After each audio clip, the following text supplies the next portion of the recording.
Ikumpara natin yung pag-a-address niya ng sitwasyon. Presidente ng Pilipinas yan, o tingnan natin kung paano i-address ng pangalawang Pangulo ng Pilipinas yung sitwasyon. O nasaan si Inday Sara? Nag-effort siya. Pumunta siya sa isang lugar na may background. Baka wala siya sa opisina during that time. Pero pumunta siya, nagdisente siya kasi nga i-address mo yung mga bagong bayani ng Pilipinas. And tingnan ninyo how she is going to address yung mga Pilipino. Mga kababayan, Assalamualaikum warahmatullahi wabarakatuh.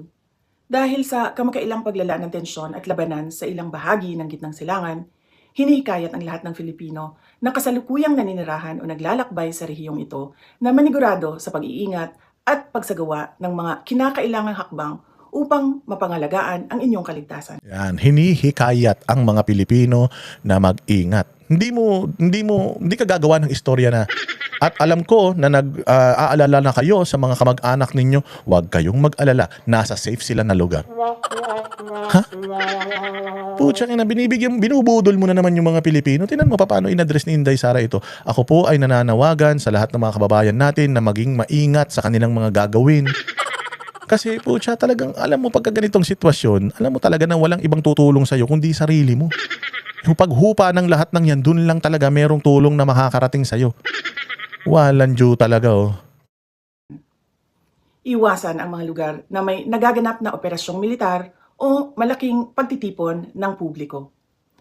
Mahigpit na subaybayan ang mga opisyal na abiso at paalala mula sa mga lokal na otoridad ng bansang inyong kinaroroonan at ng kanilang Ministry of Foreign Affairs. Maging mapagmatyan sa mga balita mula sa mapagkakatiwalaang organisasyon ng media.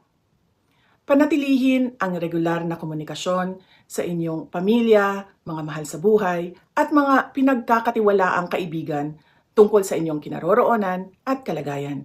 Paniguraduhin na hawak ninyo ang emergency numbers ng ating Departments of Foreign Affairs at lokal na otoridad ng inyong bansa. Siguraduhin valid at hawak ang inyong mga dokumento at pasaporte. Kung lalo pang lumala ang sitwasyon sa seguridad, maging handa na baguhin ang inyong mga plano anumang oras kung kinakailangan. Gayon din, kung kinakailangan, ay lumapit sa ating mga embassy upang mabigyan ng tamang payo sa pinakaligtas na paraan. Yun ang importante. Pumunta kayo sa embassy. Nagsabi ba si Bongbong na gano'n? Wala sinabi si Bongbong. Sabi lang ni Bongbong, yung mga embassy nagre-report sa akin, okay naman daw kayo dyan. So kayong mga nandito sa Pilipinas, huwag kayo mag-alala. Nasa safe yung mga kababayan natin doon. Ay, mano ba naman yung sabihin mo na ito yung mga sitwasyon na hindi natin may iwasan at kami nananawagan sa lahat ng mga Pilipino mag-ingat. Bukas ang ating mga embahada, pumunta kayo doon para mabigyan kayo ng advice para sa mga susunod na mga hakbangin. Kung gusto na ninyong umuwi ng Pilipinas, mag-a-arrange po tayo. Kung hindi na kayo safe dyan, gusto niyo umuwi ng Pilipinas, mag-a-arrange po tayo ng flight pabalik ng Pilipinas para hindi po kayo madamay dyan sa gulo na yan dahil hindi natin alam kung hanggang kailan yan at hindi natin alam kung anong mga pwedeng mangyari. Kaya maging safe tayo sa bla bla bla bla. Mga ganun man lang sana. Walang ganun si Bongbong. Tingnan mo si Inday.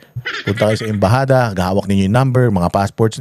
Yan yung mga paalala na kapakipakinabang. Hindi yung nasa mga safe na lugar na sila, nasa mga bomb shelter sila. Putang inang yan. Sa tingin mo, uunahin yung mga Pilipino? May sarili bang bomb shelter yung Pilipinas dyan? Siyempre, kung may bomb shelter dyan, ang uunahin dyan, kung sino yung mga residente ng lugar na yan, kasama ba tayo doon sa patitirahin doon sa bomb shelter na yun? Ewan ko sa'yo, BBM. Sa pag-uwi ng Pilipinas.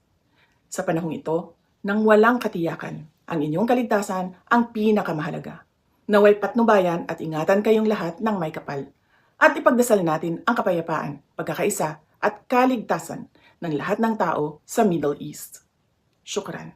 Diba? Ganyan kung paano i-address yung sitwasyon. Hindi yung tumayo ka lang sa garden, kumuha ng cellphone, nagsalita ka ng hindi handa, o tingnan mo, puro katarantaduhan yung mga pinagsasabi mo doon. Utal-utal ka na naman, hingal na hingal ka. Paano? Hindi ka handa. O ito kay Inday Sara, kita mo, nag-makeup pa, o naligo pa. Para man lang at least, ako bilang isang Pilipino, ganito kaganda yung makikita ko. At kahit paano, sumasabog yung mga missile dyan, ay okay lang, ganda ni Inday.